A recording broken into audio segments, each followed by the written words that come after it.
Assalamualaikum warahmatullahi wabarakatuh. My name is Nur Amalia binti Kamarudin, and today I would like to talk about the development transport in Malaysia. Introduction. Malaysia's economic growth has been supported by the transport sector. Malaysia has built more than 200,000 kilometers of roads and 2,900 kilometers of railways. In addition, Malaysia also built 18 ports and 22 airports, which is one of Malaysia's successes in the Southeast Asian and global markets. The first project is the MRT Putrajaya Line. The Putrajaya Line project, or known as MRT2, is the second road developed for the Klang Valley Mass Rapid Transit project, which is a plain three-line MRT fast transit system in the Klang Valley KVMRT. Former Prime Minister Datuk Seri Najib Tun Abdul Razak officiated a groundbreaking ceremony at the site of the Putrajaya Central Station on September 2016. The project was approved by the government in 2014, and a public inspection was undertaken from May to August 2015 under Section 84 of the Land Public Transport Act 2010 to gather opinions and concerns from the community.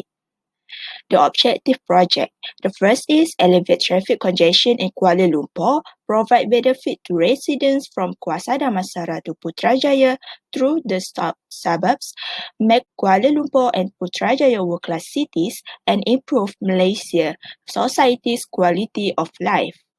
Next, the project owner for MRT Putrajaya Line project is led by MRT Corporation.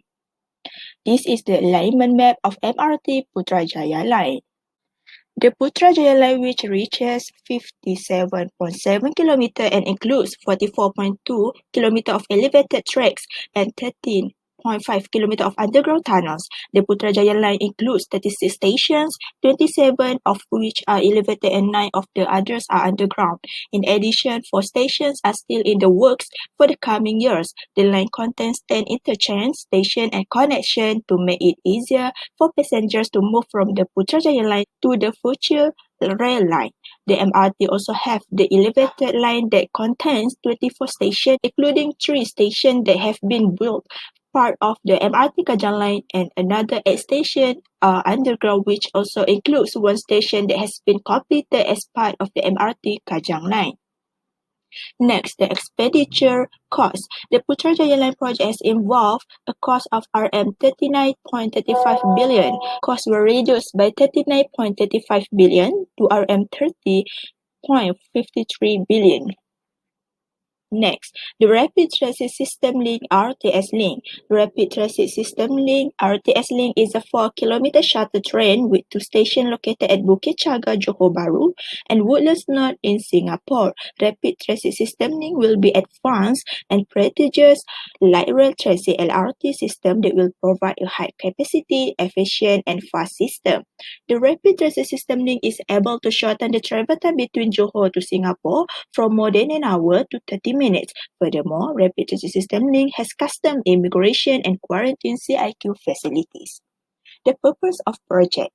The first is relieve traffic congestion in the connection between Johor Bahru and Singapore. Second, providing a safe and highly affordable mode of transportation to those commuting from Johor to Singapore and vice versa, and increase development in Johor Bahru and surrounding areas. This is the alignment map of RTS Link. The project owner for Rapid Transit System Link. Rapid Transit System Link is led by Malaysia Rapid Transit System Sdn Bhd. The operator of this project are led by RTS Operations Sdn Bhd, RTSO, Prasarana Malaysia Berhad, and SMRT Corporation Singapore. Next, East Coast Rail Line ECRL. East Coast Rail Line ECRL project is an electric rail network line that will connect the Greater Klang Valley (GKV) with the states of Kelantan, Terengganu, Negeri Sembilan, and Pahang, which are East Coast states with a length of 655 km. The project will upgrade the rail public transport system and will also establish links between cities and towns. This is the alignment map of ECRL. East Coast Railway ECRL has 20 stations from Kota Baru to Kuala Terengganu, Kuantan Mentakap via Jelebu, Kajang, Putrajaya Central, and Port Klang. The objective project. The first is increase the country's economic growth. Second, increase the growth of the East Coast Economic Region (ECER) and provide benefits to the KLIA Express Rail (ERL) and the Putrajaya MRT line (MRT2), which will be completed with the change of station in Putrajaya Central and create employment opportunities, especially in the business and tourism sectors. The ECRL project developer is administered by Malaysia Rail Link Sdn Bhd (MRLSB), which is accompanied by the Minister of Finance Incorporated (MOF), and the contractor for the ECRL project is held by China Communication Construction Company Ltd (CCCC).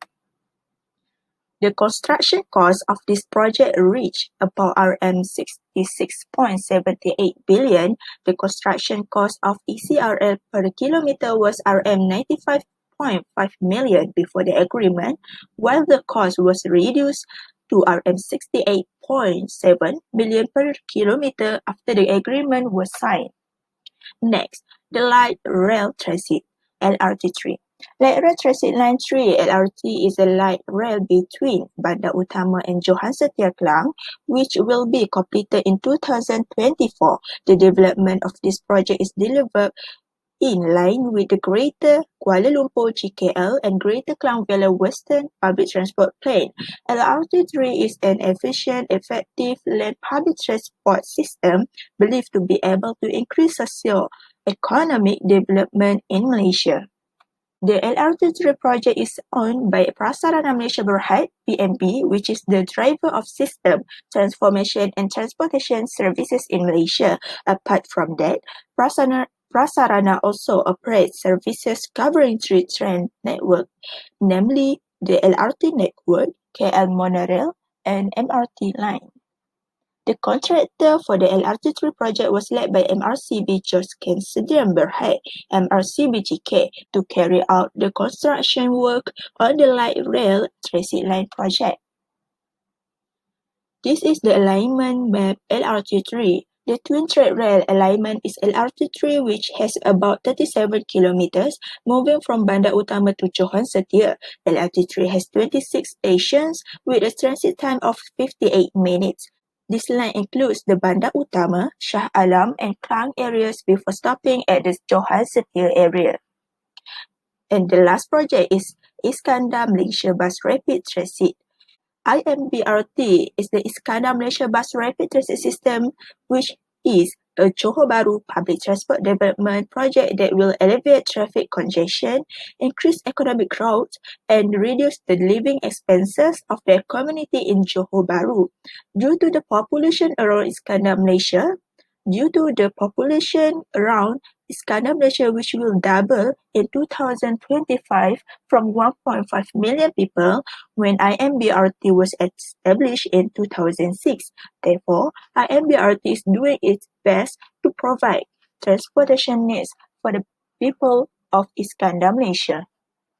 The IMBRT project was designed by Datuk Muhammad Khalid bin Nordin under the Johor State Government, and the backbone of the IMBRT bus is the Iskandar Regional Development Authority (IRDA), which is a statutory body of the federal government of Malaysia entrusted to organize and lead various parties in the public and private sectors in the development of Iskandar Malaysia into a developed city. This is the alignment map of IMBRT bus.